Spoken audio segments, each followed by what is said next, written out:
اسلامی تاریخ میں ایک سال ایسا گزرا ہے جسے غم کا سال کہا جاتا ہے۔ یہ ایک ایسے شدید نقصان اور غیر متزلزل امید کی کہانی ہے جو انسانی برداشت اور ایمان کی مضبوطی کی ایک مثال ہے۔ یہ کہانی اصل میں دو بہت بڑے سہاروں کے ٹوٹنے کی ہے۔ ایک طرف سماجی تحفظ کا ستون تھا اور دوسری طرف ذاتی جذباتی حمایت کا، اور ان دو نقصانات نے تاریخ کا رخ ہمیشہ کے لیے بدل کر رکھ دیا۔ ذرا ذہن میں ایک منظر لائیں۔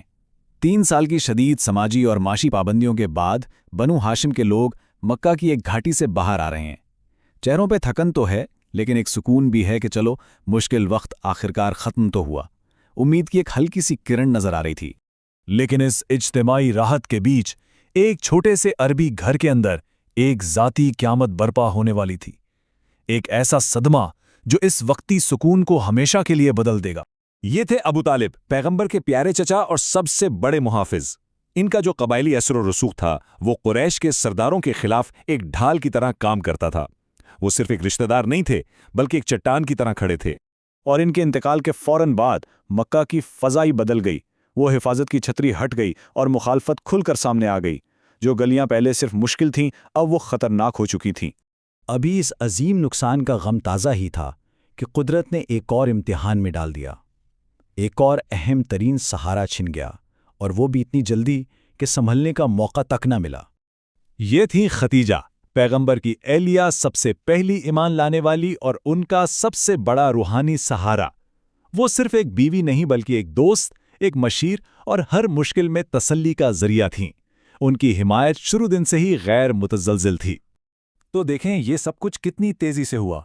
پہلے بائیکاٹ ختم ہونے پر امید کی ایک کرن چمکی، پھر فوراً ہی ابو طالب کا انتقال ہو گیا جس سے بیرونی حفاظت ختم ہو گئی، اور پھر چند ہی ہفتوں میں خدیجہ بھی چلی گئی جس سے اندرونی اور جذباتی سہارا بھی جاتا رہا۔ یہ غم پر غم کا وقت تھا۔ اور اسی وجہ سے تاریخ نے اس سال کو ایک نام دیا ہے، ایک ایسا نام جو اس کی پوری کیفیت بیان کر دیتا ہے: عام الحزن۔ یہ عربی اصطلاح اس دور کی گہرائی اور شدت کو اپنے اندر سموئے ہوئے ہے۔ یعنی غم کا سال، وہ سال جب سماجی اور ذاتی دونوں سہارے ایک ساتھ چھن گئے۔ یہ ہر طرف سے آزمائش کا ایک شدید لمحہ تھا۔ تو یہاں ایک بہت اہم سوال پیدا ہوتا ہے۔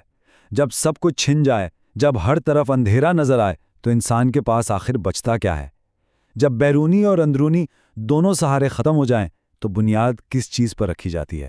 اس کا جواب ہمیں مکہ شہر سے باہر ایک تنہائی کے منظر میں ملتا ہے، شہر کے شور اور دشمنی سے دور ایک کھلی جگہ پر۔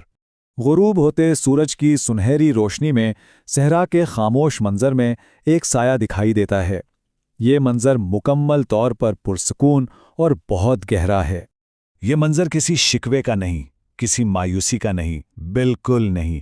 یہ تو صبر کی اور کبھی نہ ختم ہونے والی امید کی ایک خاموش تصویر ہے۔ یہ اس بات کا ثبوت ہے کہ سب سے گہرے غم کے بعد بھی امید باقی رہتی ہے، اور اصل طاقت اللہ پر ایمان سے ملتی ہے۔ یہ کہانی ہمیں یہ سوچنے پر مجبور کرتی ہے کہ آخر غم کی اس آگ میں ایسی کون سی طاقت بنتی ہے جو انسان کو نہ صرف ٹوٹنے سے بچاتی ہے بلکہ اسے پہلے سے بھی زیادہ مضبوط بنا دیتی ہے۔